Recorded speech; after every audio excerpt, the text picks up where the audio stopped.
Joel, good to see you here. And so we brought you in basically because quite an inspirational fella.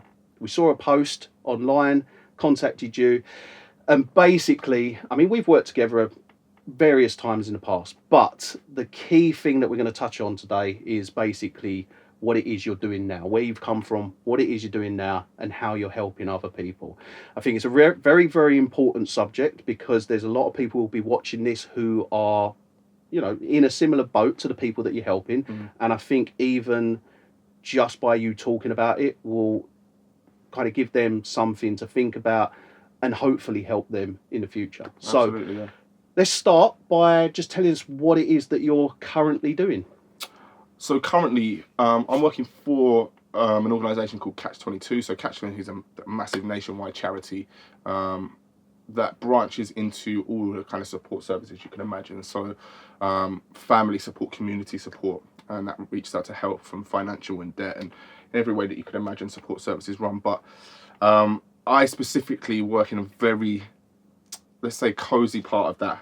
Very branched off little department in the youth sector. So they've got a youth and employment sector. And we have two provisions that we run there. So one of them is an alternative provision education establishment. So it's a mixture between, I suppose, a PRU and a college and a school with varied support needs, or varied young people with different support needs. And I teach music production to those young people. And run a level 2 music production course. And then we have our music studio, which was funded by the Rolling Stones. Rolling Stones lips everywhere, all over the place. Nice. And thankfully got the rights to use them as well. And I manage the recording studio, but the studio is solely for young people, developing and teaching young people both pastorally and kind of personal care in their lives and what they do, and creative development as well. Trying to turn these young, let's say, underprivileged young people into the stars of tomorrow, give them the opportunity to get on the level that everyone else is at. Any success stories? Many success stories. I suppose it depends how you... I've been working there for coming up to 2 years now. And the successes, it depends. We have great successes. We have young people that come there that are really struggling in their life. And the place they get to is about learning and developing things that you would expect them to be taught. And they don't get that, and they've come to us without that, and they manage to develop and learn that. So that is almost more of a success than them doing anything creatively that we can teach them. We do have, you know, we have an album, a compilation album we're making of all their tracks at the moment, which is the first proper body of work we've made. But great successes in young people coming to us with little to no direction or opportunity, and then going off to Elam Music School, Nice. You know, and getting enrolled onto the next kind of stepping stone, but they would never have had the chance to get to before. So I think our successes, we're not talking, oh yeah, I see them at the Mobos and the Brits, because they're not that old yet and we haven't been working with them that long. But it's about encouraging them, supporting them in regards to their mental health and their life, and giving them the creative development so that we can set them on that stepping stone and they're on their way. And that for us is as good as it gets. There's nothing better than that. Yeah, I mean, that to me, I've always said myself that once I've finished doing all of this, and I'm kind of doing it a little bit at the moment with the online stuff, is I would love to be able to give back to less fortunate people and just be able to, it just gives you so much self-worth. Yeah. It really does. Like for me and my own inner health, I guess, and you know, I know how much people love the help, and there's a lot of engineers on my side that, you know, they won't want to help, and they fear helping someone will give them the step up, and now they're competing against you. And it's like, come on, man, there's enough work out there for all of us. We can help and inspire people to become better people. It's like why I do so many business videos, like about music business, because I want people to start mixing and mastering companies. I want them to compete with me. I want someone to contact me in 5 years' time and go, Paul, I watched that video of you and I started a business and look at me now. I'll be like, That's brilliant. That is perfect. Absolutely. So do you get a lot of people get back in contact with you after? And Plenty. Yeah, we get plenty of people, and the nice thing about the position that we're in right now is something that I've been deprived of in previous jobs, and that's no fault of anyone's, but it's the fact that a lot of youth work and a lot of chances you get to creatively work with young people, you get them for a very short amount of time, like it might be a course of a few different days, or a summer course or something like that, or an evening course maybe after school, and you're trying to teach these young people how to use Logic Pro, for example, which is a language in itself. It's taken the best of us so long to learn and make that a natural thing. You're having to try and teach some of these things to these kids in a very, very short space of time.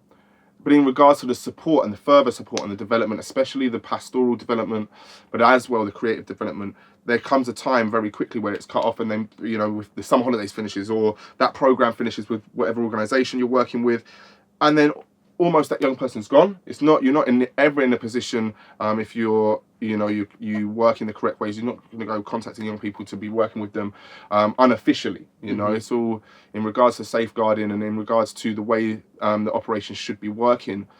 If you're working with a young person, you might really want to continue helping them, but you just have to get over the fact that that's the time.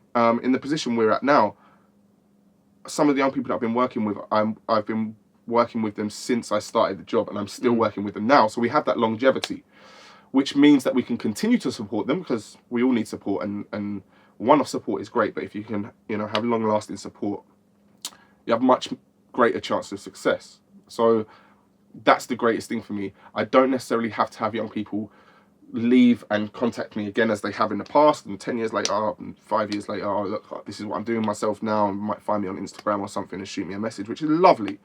But actually, I'm still working with the same young people as I was when I started this role. There's something very special about that, because, as I said, it's rare in this industry that you get to have that longevity in the creative aspect with the young people. Is it possible to create a friendship, like real connection, like a proper connection with these people? Do you ever feel like, you know, they must see you as a role model? They must see you as almost, if they're underprivileged in the sense that they've not got a father, you know, they'll look at you in this sort of way. And you might feel a very similar way towards them. It's like, you know, you've created a real connection, and then to just finish the course and just kind of go, good luck. I'll see. You know, you're losing a friend, and you can't through safeguarding, you can't go and continue to help them outside of the work. So it must be difficult. It's very difficult, because I think the main thing, as someone that is passionate about this work, and it's very, very strange. I'm sure we'll get into the, you know how I got this job, but it's very strange because it draws my two passions together. Working in the music industry and working as a youth worker. Very, very passionate. And if you are very passionate about your role as a youth worker, and believe me, people don't do it for the money, you know, so it's built up for people that have a duty of care and that really are passionate about the service that we provide. You want to continue helping everyone. And in fact, the naughtiest or most hard to reach, or the most hard to teach young people, are the ones that you want to spend more time with. The fact is, you just have to get used to the fact that in different scenarios, that's it. You can signpost them onto other things that you'll be doing. You can tell them maybe in different locations where you'll be working with the company, so they can come and get involved again. But it's such a beautiful thing that we have now, and it makes it even harder. So you obviously build a connection. You have to, this is the reason why professional youth workers these days are trained so rigorously, and such in-depth training that keeps getting topped up and topped up and topped up, is because you have to consistently remind yourself of where you position yourself in this young person's life. You're not their friend. No. You are their role model. You have to toe that line very carefully, because young people are very impressionable, and especially vulnerable young people. They are extremely impressionable. And for example, a lot of the young boys that I work with probably don't see their dad a lot. No. I will be maybe one of the males and male role models that they see most in their life. So you have to ensure, however light-hearted and however you creatively you take your role, and however you want to position yourself characteristically in your role, you have to ensure that that line and that boundary is there, where they understand who you are and why you're in the position you are, and that it never becomes a friendship. And if you do notice signs of it becoming a friendship, or maybe, you know, it can happen with the young girls that they're leaning on you a little bit too much as a father figure or something like that, you have to deal with that in the right ways, and ensure that line is there. And it's difficult. It is difficult. And when young people do go off from this, you might have been working with them for a year. You just wish them well. And you can. The nice thing about us having the studio there, so if they leave the college, they can come to the studio, and they can continue to come to the studio from the ages of 10 to 25. So it means that we can continue to offer them support. Yeah, whether they want it or not. Yeah, whether they want it. And they might be getting great support where they go to, and that'll be fantastic. But the really, really nice thing is that I have enough time to do the real work that I want to do with them, to really affect their life in a positive way, and have enough time to do that so that I know what I've, not just me, my colleagues as well, got a fantastic team, and what we can give them before they set on that journey, and we know they're tooled up and geared up and ready to take it, and we've almost given them a sword and a shield ready to go and take on the world that they didn't have before, so it's much nicer. It's much nicer like that. Nice. Yeah, I mean, so what is the kind of background in terms of what led you into this? Like, because it's like for me, I know you're well into your music, great singer, great producer, and when you think about that, when you think I'm a singer and a producer, there's that avenue. You go down the route of being you can produce, so you produce your music, sing on music.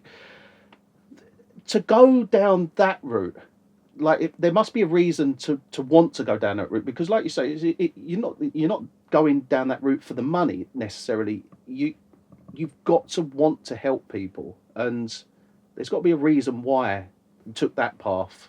Obviously, as well as pursuing production and yeah, I think selfishly, if I had a choice, I would be pursuing my personal career at this point, or at least putting a lot more of the time that I have, balancing it more between my personal career and the work that I'm doing.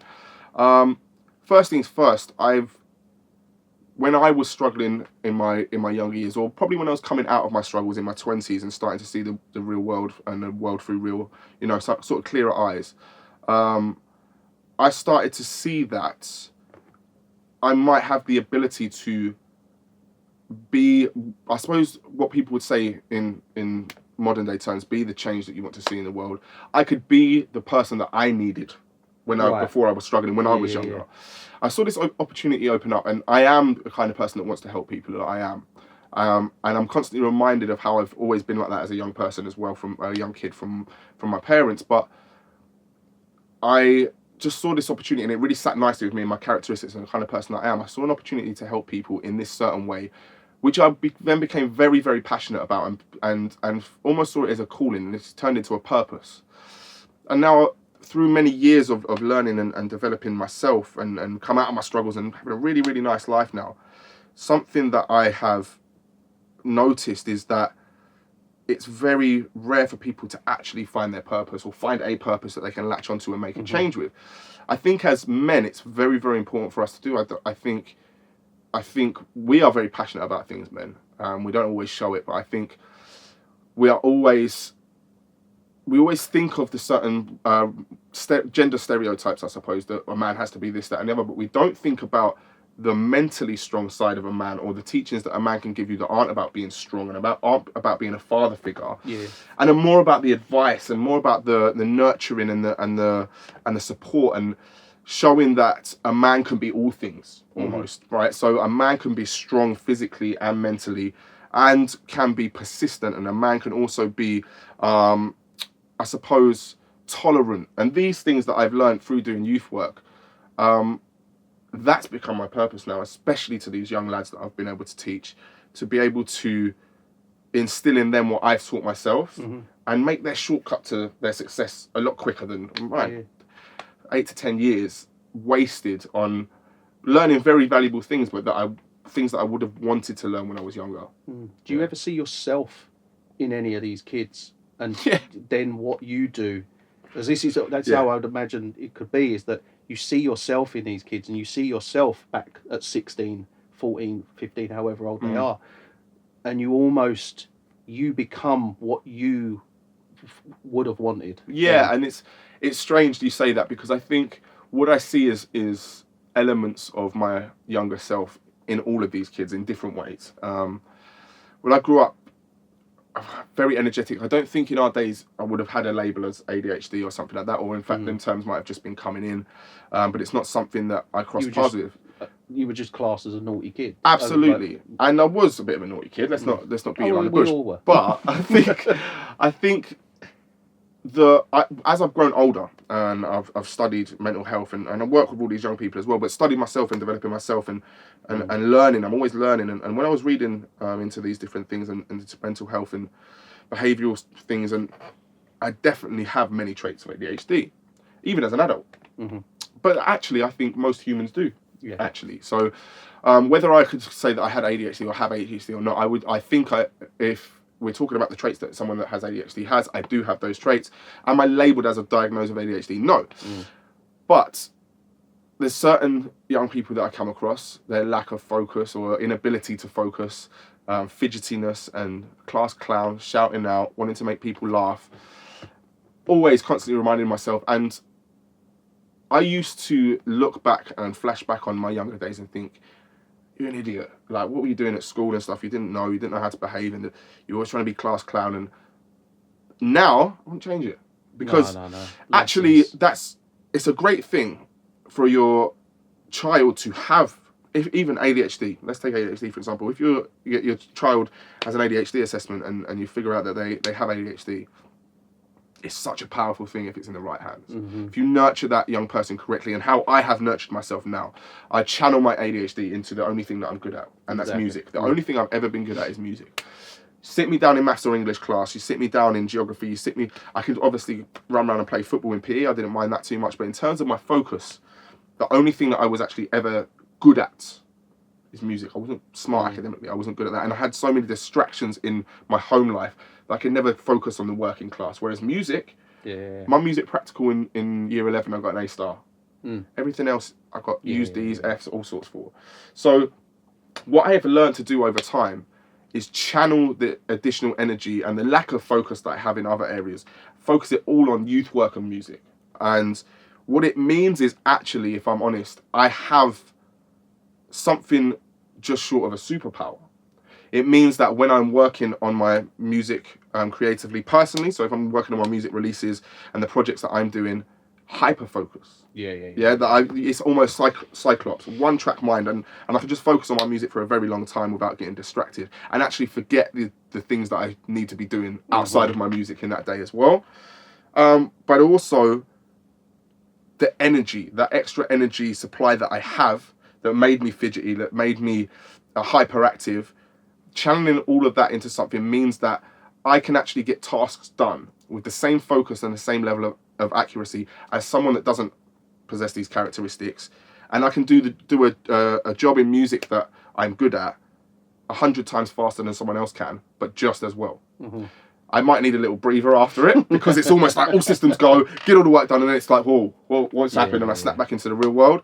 But that's the best way I can put it. It's not quite a superpower, but it is just short, and it's something that I am now trying to teach the young people, sometimes successfully, and sometimes we need a little bit longer to work with them. But I would encourage any adults that they have young people that do struggle to focus in some areas. You got to find what they're good at, and we need to develop an education system in this country where some people that do have that can just focus on that subject, because they will become so super successful in that if they're doing it from year 7, year 8, and maybe they have to spend more time doing that, not just doing that. They still have to do your English and maths, but if they're spending more time just focusing on that subject, it increases their chances of success. Whereas if they're not, it lessens their chance of success compared to their peers. Mm-hmm.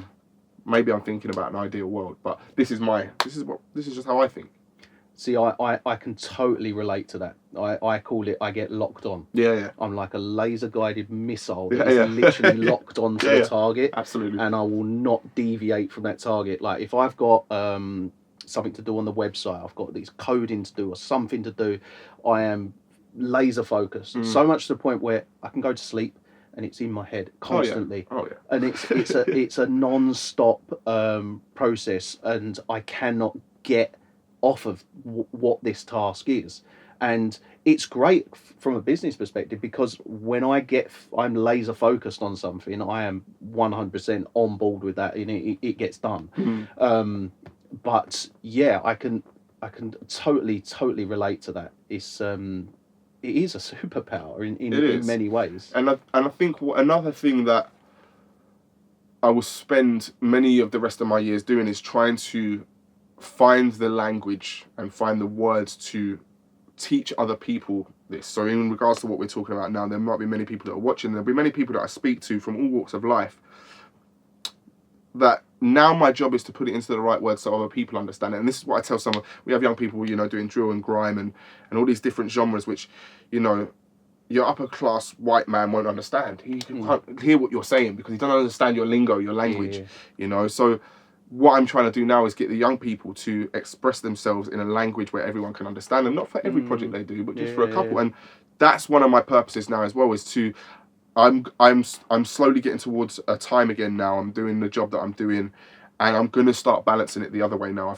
I feel like I've earned that now, to kind of be selfish for a little while, not to stop the work that I'm doing, but just to tip the balance back on my personal goals, and get some personal projects done in 2024 and get some releases done and bits that I've had planned for many years. I just fell into this out of lockdown, got offered this position, and then I found, I'm sure everyone can speak. You've got online companies, so I'm sure most people would think, oh, you're online, so lockdown didn't affect you. Well, it affected all your customers, so then it directly affects you. So I can categorically say that I did not aim or plan to be in this position, but I saw firsthand how much lockdown affected the young people, and then how many young people then turned into vulnerable young people coming out of lockdown. And it's almost like it was just like, I'm not a spiritual person, but for me, and in the way I would say it, life just went plonk. This is what we need you to do right now. Yeah. You have the ability, you have the character, you have the knowledge and the experience. And all the experience I have is from my life experience. No one's taught me how to behave. No one's taught me how to build my character and how to use. Learn the hard way. And now I give that on to the young people. And so it was almost like, all of these things that you possess, there's an opportunity here that we need you to give to the young people. And I took it, and it's been fantastic. It continues to be fantastic. Like I said, I'm going to try go back to a little bit more of a selfish, get some of my personal stuff done, and then come back to the youth work. So see if I manage to. Where would the ideal place be for you? Let's say 5 years time from now. 5 years time, what would be the ideal situation that you're in? I'm a dreamer, so this could be crazy, but Arsenal Champions League is one of them. Yeah, Arsenal Champions League. Miracles can happen. You are a dreamer. I think my ultimate goal and my end goal, I love working for the organisations that I've worked for many years. And in fact, the one that I'm working for now is like I say, massively well-respected charity in the country. So it's a fantastic thing. And to walk into work and have murals of the Rolling Stones on the wall because they funded and opened our studio, that's an amazing thing to be a part of. But my goal is to work with, me and my business partner, DJ Shorty, we run or have been running a company called More Than Music. But we started that just as lockdown hit. Literally, I think a week or 2 weeks before lockdown hit, we had registered our company and had these plans. I'd come out of university to do our own youth work or music organisation, which is very different to the work I'm doing now. But it's much more along the creative sides, and much more industry focused. So taking young people, giving them that pastoral care that they need, and once they've got past that block and they're starting to learn and develop in the areas that they need to develop in on a personal level, to then start gearing them up for the music industry, but be able to take them into the music industry as well, be able to release with them, get them to own their music and get them the rights to music and teach them. Labels and I think there's a big divide right now. People don't really do that. I've seen a couple that are trying to do it. So DJ Shorty and me, when we started, the focus is to build up to a place where we've got a HQ. So I want to have a headquarters, a big hub, creative hub for young people in London. That's the ultimate goal. But I would also like to be a top 40 artist at the same time. So I would like to be doing both. And I think if I can push myself to be successful in my artistry and in my personal goals, I will also continue to make more income to be able to put into, and more of a platform to be able to put into More Than Music as well. So the fact is, right now I'm putting 50, 60 hours a week into working with these young people. Currently, there is no time or space, or I have no mentality left I've just said I have extra energy. The young people I work with, they drain all of that out of me every day. I give everything to them every day, and they take everything out of me. So at the end of the day and at the weekend, like I find myself staring at the wall, I'm just reeling in what's happened and going through it and embracing it. And so right now there's very little time and energy for me to be making and releasing songs and doing things that I want to in terms of my personal projects. There's also no time and space for me to be working on more than music, which is my ultimate goal, to be doing this but doing it for my own company. So the ideal is to be doing both and doing both successfully. But you know, things happen for a reason and at the right time. I'm learning a lot with what I'm doing now. So I'm not someone that I want holidays and I want cars and stuff like that, but I'm not someone that really wants Lamborghinis and all this stuff. I prefer to have a really nice music suite and a really nice hub for young people and be giving, you know, some of the things that I do as well and charitable causes. And maybe I'll hire a Lamborghini for a few days and then give it back. Who knows? But I'm not, I like that stuff, but that's not in my actual goals. Do you feel that university was a good route to go down? Lots of people ask me all the time, should I go to a university course or should I do get practical knowledge? Obviously this is from a production, mixing, mastering perspective, but what's your experience on, was it important? Was it good to go? Was it just for the fun of the nightlife, the university experience, and the end result being that you've got this degree at the end of it, which has that benefited you? Do you think that you would have got your job that you've got now with or without that? Did it play a big factor in it? Absolutely. I think everything's situational. Everything depends on who you are and what you're going to do. It can't hurt, you know. Is it worth the money? In the pocket. It's absolutely not worth the money. It's extortionate. I must be 80 to 100 grand in debt or something close, because the course itself was, I think, 50, 60 grand or something like that. Student fees to go to university and get a student loan are extortionate. And then on top of that, what do you need to live to get by? So they give because I came from a low income, I got full student loan, which meant that they helped pay for my lodgings in student halls. They helped pay for some of my everyday needs, so for food and shopping and things like that. Was it enough? No, not quite enough. So it was that, and then whatever I put on top. I got loaned out for a different equipment that I needed, or I felt I needed to be on level with everyone else. There's so many things as well that people don't take into account. So things that you've spent on that you need to get back. One of the things is your time and energy, but it's well spent because you're learning. Mm-hmm. So in regards to the finances, I could never say that it's worth it. And I think for me, I also know that not too long ago they got that for free.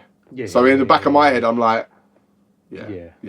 So I think that plays a part in it. And I do think that to a certain extent, education should be a lot cheaper, if not free. And if we could live in a world where it was free, fantastic. But it should be, you know, there's a lot of things that we pay out on, and education for young people could definitely be something we put a bit more investment into, in my opinion. But definitely, in regards to the university life, yes, I was 27. I was going out partying with 20-year-olds. I was loving my life. I was going to clubbing nights and that, and experiencing a life that I did live little bit of that life when I grew up in Essex, and I did, you know, I had my fair share of fun. Let's say I was more in raves instead of clubs, and that was kind of the things that I was into. But I didn't experience a very normal kind of civilized life, if you like, a well-behaved life. I was with me and my pals who's in the park drinking cider and smoking fags, and when we go to raves and do all sorts and be in a completely different world, then we had a very low income council estate kind of upbringing, and people wouldn't really understand that, but it's very different. It's you don't just dive straight into clubs and have the money to go clubbing and things like that. But you do experience a little bit of that life. But yeah, I got to experience the whole university life, which I think was very important for me and my journey, because I missed out on that. Of all these years developing myself and missing out on all these great things for 10 years, I got a chance to go and experience them. And I didn't think I'd be able to, and I did, and it was great. Would I have got the job that I have now without it? I don't think so. Right? It was one of the requirements: must have a degree, or must have a high level qualification. For me, I've got a degree in music production, which is fantastic. I'm going to happily go around and say that I've got a music degree.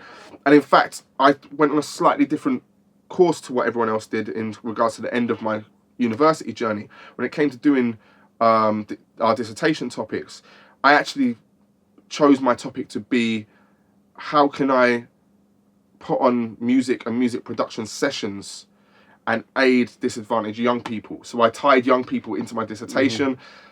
I got 80-something% for my dissertation, like way high up for my dissertation. And so much so that a member of the college, the university called me, knows my journey, he knows where I come from. He called me personally during lockdown to say, just wanted to personally let you know you've got an outstanding grade, like one of the best grades that we've given out this year. And your topic was fantastic. We know your story, so just a little personal touch, which was nice. But does everyone need it?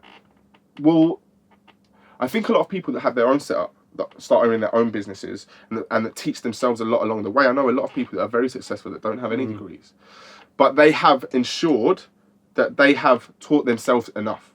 So a lot of people think that they teach themselves a lot, but they are teaching themselves less than they would learn at an education institution if they put the effort in. So if you're, in my opinion, if you're not, or you can't go to university, if you're not going to go, or you can't go to university, or you're not going to go down the education route in general, you have to ensure that whatever your craft is and whatever your grind is, you are putting your head down in the books and teaching yourself about that, whether it's practically or academically. You're putting the work in to teach yourself more than you would learn at university.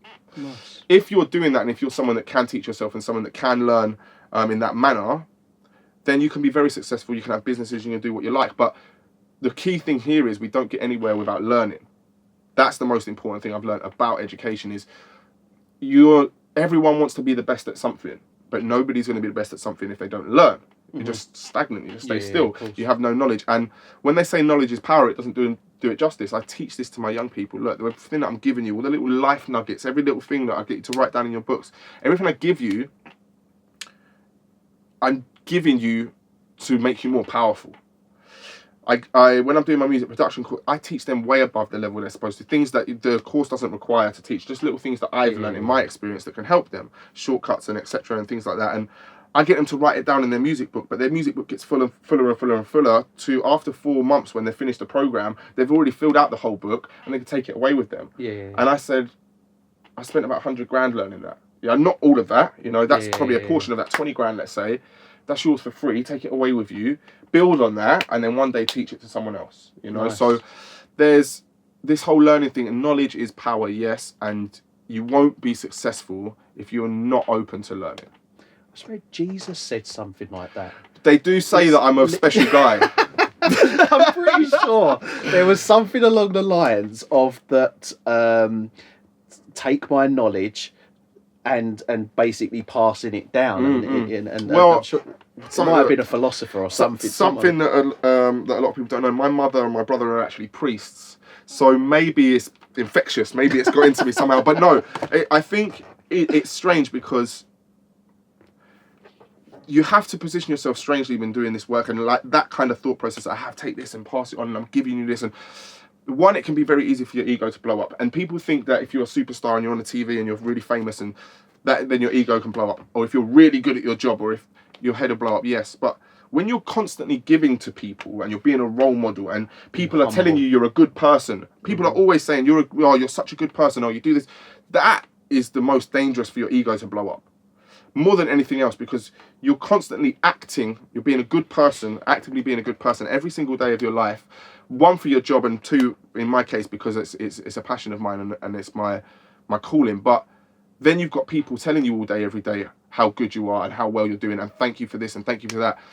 I think it's dangerous. That could be dangerous. And so it's not that false thing that we'd see on a TV. It's not that, we think you're amazing because you make amazing songs or because we idolize you. Actually, you could be anyone. You could be a criminal. You could be a horrible person. These people are actually saying you are good. So I have to go, yes, I'm good, but I'm no different to anyone else. And I'm good because I choose to be good, and I want to teach other people to be good. When you do help people, now I get this a lot, right? I'll help whoever, and I love helping people. Sometimes they do not have the mentality to appreciate it, say thank you, and it's really difficult to continue helping people when you feel you're not appreciated for the valued information I that get what you're you mean. supplying. I get it all the time, and it's some people it's just not in their culture. But like for instance, they'll write a comment, I'll reply to it with a lot of information that is highly valuable, and they'll ask something else, and then I'll say something, and then they'll just go. And it's just like, okay, I'm happy to help you. I'm very much, I'd love to help you, but just say thank you. And I just think say something. that's where, and I do get where you're at, and I think this is, again, it's taught me in life, but I have to distinguish between, and I don't have to, but I do distinguish between young people and adults, or the privileged and the underprivileged. And in regards to privileged and underprivileged in this setting, I mean the people that have been educated and the people that haven't, the people that are cultured and the people that aren't. Yeah. So, for example, I work with young people, and I've got to the stage now where I do everything that I do for these young people just to give. I don't expect anything back from them. Actually, what I'm getting back is a wage, which is really nice. I'm a music producer with a salary. You know, that's unheard of. So I'm very thankful for that. What I get out of it is not based on the young people's reactions or their gratitude. You get very little gratification in this job, or at least you get very little instant gratification. Sure. I think as men, with all the pride that we have, we hold our heads high. We like to be, we like gratitude. We like people to say thank you. We like to be strong. We like to help people, and we like people to appreciate us and know that we're good and know that we're strong. And with all of that, you have to brush that aside to be a youth worker. And then I go, okay, but these are young people that are uneducated. The funny thing is, we expect when someone's an adult for them to be educated, but that's not how life works. No. Just because someone's an adult, it doesn't mean they're educated. So a lot of the things that happen in life are down to miseducation, uneducation, or people that aren't cultured or haven't been looked after properly, haven't been parented properly, and haven't been taught properly. And so a lot of people in life, when I don't get that gratification, yes, I instantly feel butthurt, and like, it's like dagger. It's like, well, what have I done that for? Mm-hmm. Yeah. And then I remember that actually, it doesn't matter who I'm giving it to. The young people might have more of a say when it comes to them being a bit more vulnerable or uneducated or needing the help more. But what I do and how I go about things isn't for wanting something back in return. So even if someone doesn't say thank you, I know that they will feel thankful later down the line when it affects them positively, or when they put that change into practice, or when they take my learnings and do something with it. So I have to be in the knowledge that what I'm doing, I'm being the best version of myself that I can. I'm being the best mentor that I can. I'm being the best human being that I can. And I'm knowledgeable in what I'm saying. I'm saying everything on a youth work practice from my experience. I know it to be true. I've lived it. So I'm teaching you life skills and life nuggets from what I've learned and experienced in life. I'm teaching you academically and in a music production or in a musical stance what I have learned in my experience and witnessed, and what I have paid all this money and spent all this time academically to learn. So I can tell you for fact that I know what I'm talking about, which means it doesn't matter if I get anything back, because I know it's going to help you at some point. And I may not feel it when it does hit you and when it does help you, but I know it will benefit you. Mm-hmm. Happy. That's, I mean, it takes a very special kind of person to help someone to that level. And obviously the wage makes it a lot more easy. That makes it a lot easier to accept. But it takes a very special kind of person to be able to just help someone and then to not get that appreciation back and that level of just thank you. And I think what we do get quite a lot of the time is thanks from the parents. So that's nice. That can be really nice. And we see quite dramatic change in some of the young people. And then it changes their families as well in a positive way. And the families can access support from what we do as well. So it's so crazy, this line of pastoral and personal care and support that goes through these underprivileged kids and their families and their struggling families, that benefits their whole system, that comes from music. Mm-hmm. It's so much deeper than music, and Bob Marley always said it, and people after him have said it going forward. But there's so much that we can do with music. Music is almost a carrot in what I'm doing right now. It just gets young people to the studio. The studio is the carrot. Oh, this lovely big studio with Rolling Stones things on the wall.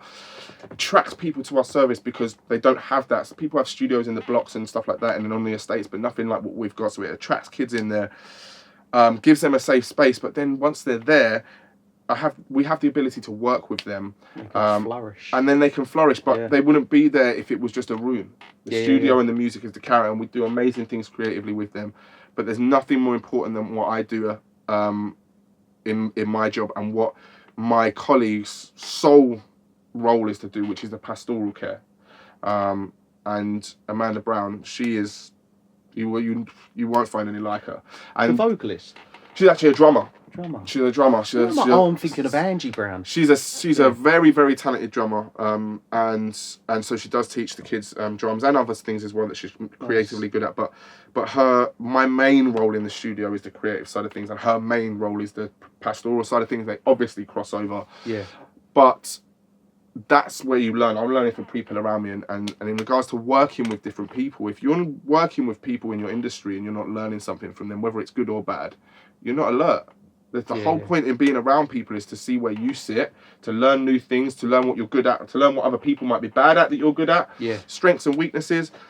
And in regards to Amanda, that whole tolerance, that whole viewpoint of not taking things personally, being tolerant and understanding where a young person is coming from in order to be behaving how they're behaving. Next level. She's next level. We're very lucky to have her. So it's very much about the us working together and the team we have around us in what we're doing. But yeah, in regards to the studio, it acts as such a bright carrot and shining, and they come into the studio, and then we were able to affect or at least try to affect their whole life just from starting through from music. That's beautiful though. Beautiful. It's so like that sort of thing's kind of inspiring, because like the power of music, as you just think of it as music. Yeah. We often take it for granted, but this being in here, this is me looking after my own mental state. This is my happy place. Not that my happy place isn't at home with my wife and kids. Careful. I might need to edit that bit out. But this is like my man cave. I come here like some other than people. The Olympic Park, you mean? Yeah. So this is where I come to. I'm blessed for my happy place to be my work. Yeah. And that is something that's truly blessing. But something you spoke about earlier was that I totally related to. Was you were saying about that when you were younger, you didn't have this focus on. You couldn't focus on maths and English, but music you could just go yeah. And I was just thinking about it, and I can totally relate to this, because I was the same when I was at school. I didn't want to be there. All I wanted to do was I wanted to be out on my BMX, riding bike around the streets and going out with friends, doing that. That was my laser focus at that point. I wasn't necessarily into music. I loved DJing at that age. But when I was like 14, 15, 16, it was only once I left school that I really kind of went down this route of wanting to really focus on music. And the reasons for that is that I just didn't have this focus of being able to learn an instrument. I still to this day I can't learn an instrument because I can't focus on it for long enough to be able to learn it. I know how much time goes into learning these things. So there was always something I wanted to do other than doing all these things at school. It was only once I started, and I'd never ever felt myself as academically intelligent or anything like that. It was only once I started really pursuing business that I started to read more, because I was reading about things I was genuinely interested in. Yeah. And it was only once I got to that point and I started to really kind of educate myself on the things that I wanted to be educated on, I realised that what it was I didn't want to learn about Henry VIII. No. I didn't care about Henry VIII. How's Henry VIII affecting me? The only time I use that information is if I'm in the pub doing a pub quiz. Yeah. I loved maths because there was fault finding. From getting from A to Solution, B yeah. was a process. Yeah. What I couldn't focus on when I was at school was information retention. Yeah. I couldn't just absorbing information. Even now, someone can tell me their name and they'll tell straight to my face, and it just literally goes. And someone could say, "What was his name?" A minute later, no idea. No idea. in a week's time, randomly at 12 o'clock, you'll remember. The funny thing about that is I've now had to design a level 2 music production program for these young people to do in the school. Now, it wasn't ever my intention to work in the school. My intention on going to work with Catch 22 was to work as the studio manager. That's the only reason I went there. And it just so happened at the same time they were developing this education provision. And then the role encompassed both things. We want our music producer and studio manager to also teach the music production in the provision. So it became that. Not something that I ever intended to do, and something that I still to this day struggle with greatly. It's very, very difficult, but very effective. And one of the things I had to do was I had to take these learning outcomes that the exam board had put in front of me and turn it into a music course, write the whole music course, and in order for them to be able to prove that they know each of these learning objectives through 4 different units. First things first, if I hadn't gone to university and written a dissertation, I would never have been able to do that. Right. I'd put the whole thing together, PowerPoint presentations and slides, Nice. Scheme of work. Yeah. Sitting there putting together a scheme of work, my brain, if I'm honest with you, that in terms of ability to focus on things that I'm not interested in, these times in life I've been able to do it because it's my job, have been very difficult. I've been very fruitful at the end of it, but very, very difficult, but I've managed to do it. Very difficult to sit down and write these schemes of work, but got it done. And naturally, I designed this course because I knew what demographic of young people we're mainly focusing on teaching. They're young people that were just like me. Mm-hmm. So I specifically wrote this program and designed this program to be able to teach specific young people that did find it hard to focus. A lot of young people that come in there, they're not interested in music at all. But No. they have to study it because they need to do their English and maths with us as well. So the designing of the course tailored around that naturally. I didn't think about it. I just knew that there were going to be young kids that were going to be like me. So it allows me to work at a pace and to feed information to these young people, but have different ways of measuring their evidence for that. So we have to obviously measure whether I've taught them well, whether they've learned enough to pass the course.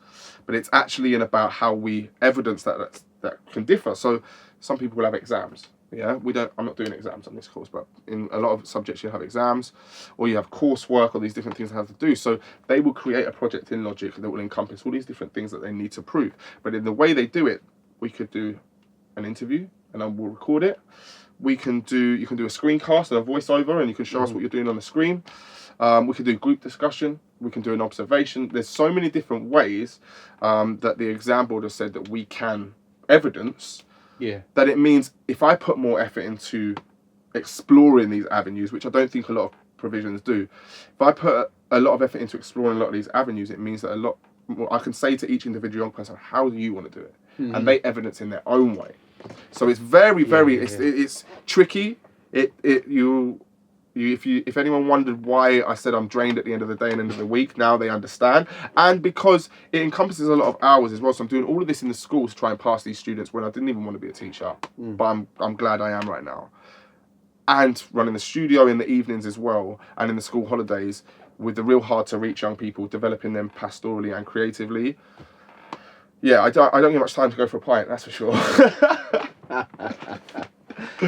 Well, I mean, let's leave it there. Is there anything last final things that you want to say? I mean, I think we've covered most of it, but I do think the probably the main thing to take from this from anyone is the whole thing about our children and how we turn their negatives into positives. And I think any young person, creativity is the key for all of this stuff. So if you have a young person that finds it hard to focus, often they'll be great creatively. So music, get young people into music and art and dancing and all that amazing stuff. Creativity, let them flourish. Let them express themselves, absolutely. But with that, find a way over time to channel that into something. Because if you do find, even if it's not a creative thing, in my experience and in what I've learned, if you do take a young person like that find it hard to focus and find something that they're really good at or something that they're really interested in, they will be better at that thing than anyone else. Definitely. I am living testament to that. Absolutely. If there's something you enjoy and you can do that as a job, you never work a day in your life. Paradise. It's a beautiful thing. What a way to end.